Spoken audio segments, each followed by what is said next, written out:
do roll call. Jackie Cooper, absent. Richard Davila, Present. Gary Hahn, Present. Amy Trost, Present. TJ McDowell, absent. Deidre Stewart, absent. James Fowler, absent. Okay, we do not have a quorum.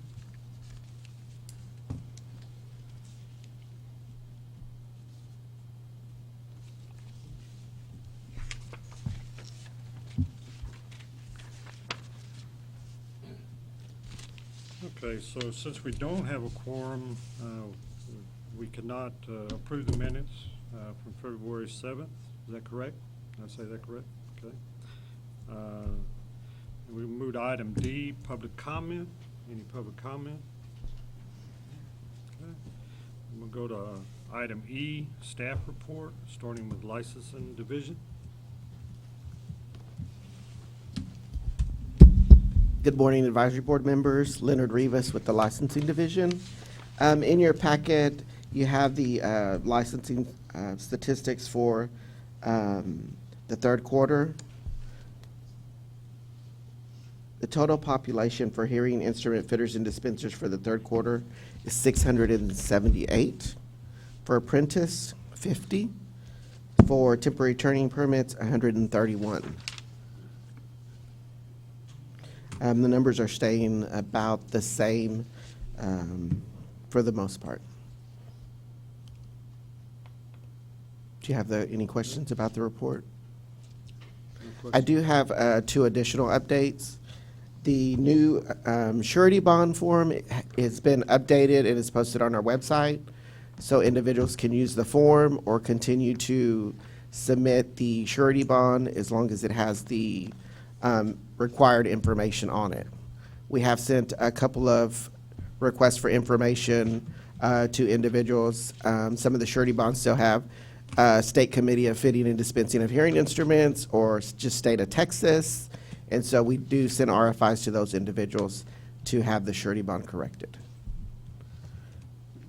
The second update I have for you is if you are applying for a full Leonard, license. Can Yes. Richard Davila, Sure. can I ask, I'm assuming the surety bond needs to say TDLR now? Correct, yes.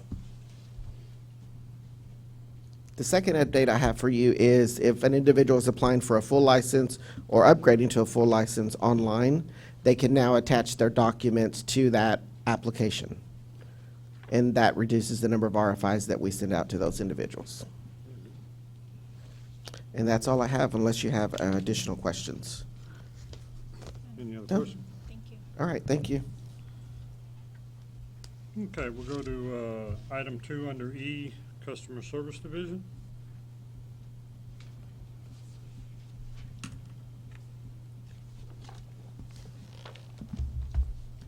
Good morning, advisory board members. My name is Tuan Nguyen. I'm the customer service manager for this program. So since the last time we met in February, the stats have lowered a little bit to an average of 200 contacts a month.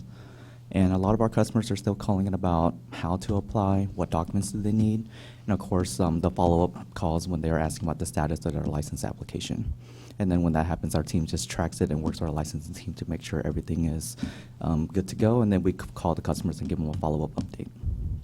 But other than that, I'll be happy to answer any questions y'all have for me.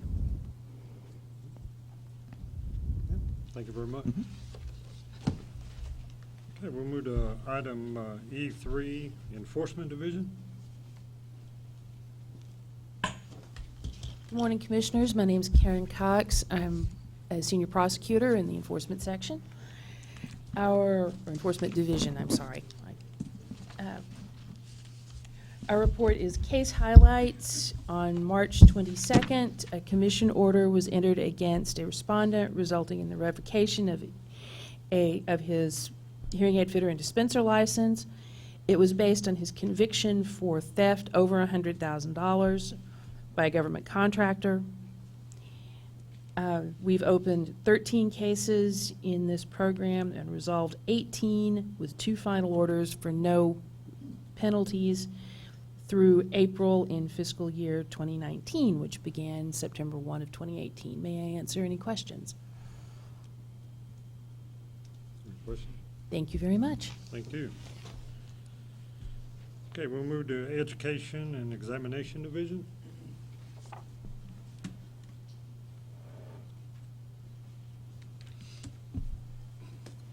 And I didn't skip you this time. Thank you. You're welcome. Good morning, Chair Norris, Advisory Board members. My name is Rebecca Armas. I'm the Education and Examination Liaison. And we just have a few things to share. As you notice from this last legislative session, there was a bill introduced just to kind of clean up a little bit of the language for the examination and the standard, just a removal of the 70%, just to make sure that we were all in line with all of our other programs. It's just a real just cleanup of the language. You know, our portions of the examination, as you know, consist of audiometric, ear impression, and then, of course, a jurisprudence examination. We also attended the THAA convention this past weekend, saw very many familiar faces, held a session with the raters that have been very, wonderful in helping us out with making sure that we have full staffing for administrations. But if anyone knows of anyone that's still interested in training with us, we are always looking to increase our rater pool. That way we don't have any type of burnout, or we were able to cycle folks through so that if 1 month somebody can't do it, we've got some other folks that step up, or if somebody gets sick, something happens, we just want to have a deeper pool of raters to help us out with the examination, and perhaps create more sessions to help with the industry demand that we've noticed that we're starting to get more and more folks that they've met all the requirements, but we're just full. And so we trying to add a few more sessions to help out with that so that folks can get licensed. And we've just got some statistics in here, and that's about all I have for my report. Do you have any questions for me? Any questions? Okay, thank you. Thank you. Okay, we'll move to Regulatory Program Management Division.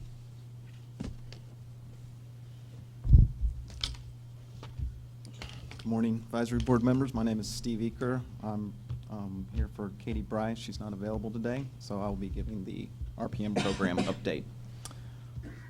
Since our last meeting, the staff has worked with the Licensing Division and General Counsel to update the surety bond form. Staff has also continued to assist customer service with regulatory program management related emails and questions. We too have done some public outreach. We also were at the meeting this past weekend. It was a great event. And we're always available for conferences and meetings if you have any that you'd like to make us aware of. The Medical and Health Professions section has distributed 2 issues of the Health Monitor since the last meeting in March. And the 6th issue was issued in March, and the 7th issue was just went out a couple days ago. The latest issue has an article about the revised surety bond form, and that can be found on our program webpage. Links to previous issues can also be found under the agency newsletters on the main TDLR page. If y'all have any ideas for a topic or issue for an article that you'd like to see in the TDLR Health Monitor, please let us, myself or Katie Bryce know. And that's all I have. If you have any questions for me or anything, I'd be happy to answer them. No? Questions? Thank you. Okay, now we have here from Executive Office. Mr. Chairman, board members, Mike Harris-Smith is the Deputy Executive Director. It's great to see you this morning. I think the change that we've had, probably the most noted change that has occurred since your last meeting, is that you were fortunate enough to lose your chairman of the agency. Unfortunately for you, I'm now the Deputy Executive Director. So I transitioned over from chairman, resigned the position, and came on board as an actual staff member back in March of this year, in the middle of legislative session. So I was I tell everybody I was thrown into the shallow end head first with this. So, but we managed to survive. Just real quickly, want to give you a few updates. Of course, a lot of you saw Brian, I believe, at the convention this past weekend, which is rare for Brian, but today he was double booked instead of triple booked So he does send his condolences not being able to be here with you today, but he wanted me to reach out to you and let you know that he wished he could be here with you, but knew that you were not in good hands, but he sent me anyway.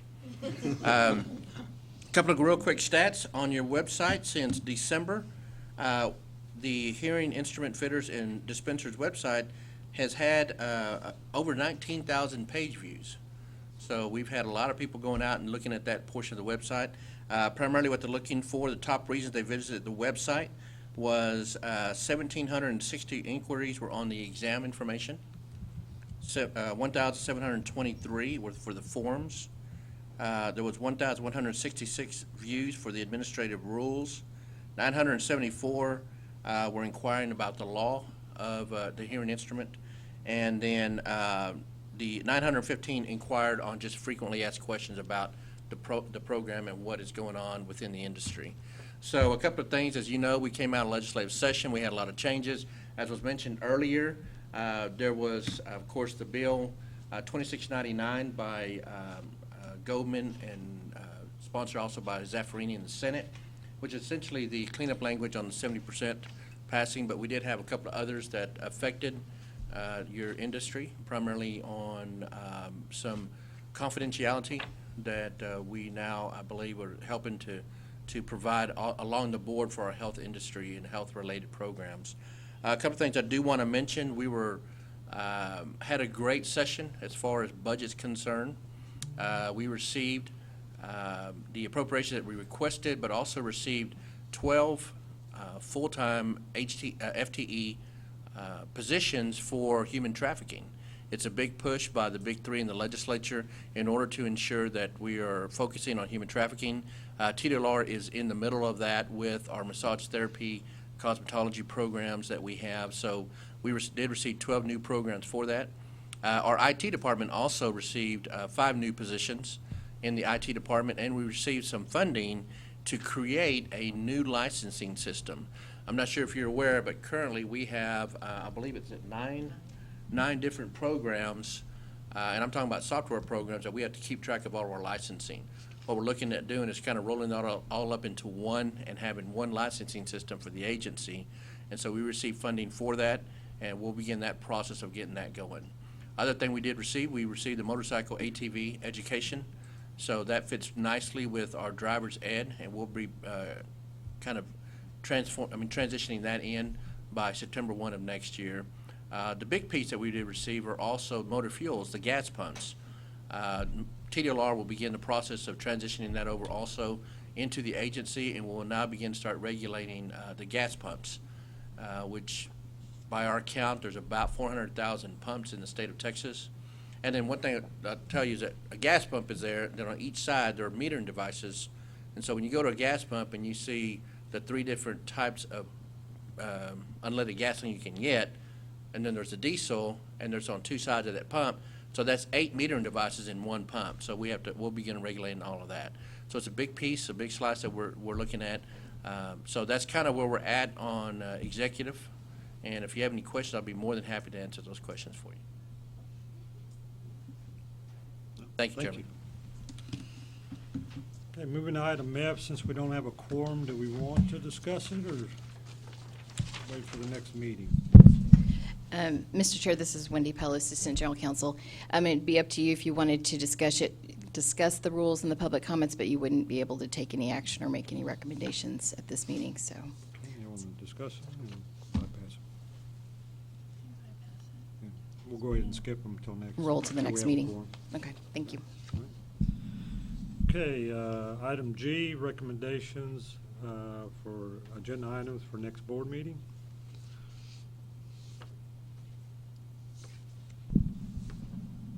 Okay. Go ahead, Wendy. Wendy Pello, Assistant General Counsel. At your next meeting, right now, the agency's the process of developing some bill implementation timelines and bill teams for all of these bills that have passed, affecting not just this program and this industry, but also all of the programs and occupations that the agency regulates. So when we get that kind of figured out, we'll have a better sense of when the different advisory boards will need to come back, but I would expect at your next meetings, we would also take up the rules that we just passed on that were under agenda item F, but also have some possible legislative changes to discuss as well. Okay.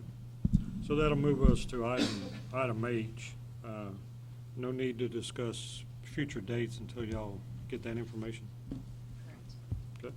Mr. Chairman, I would recommend that we look at a possible date within the next couple of months in order to be able to get the rules in.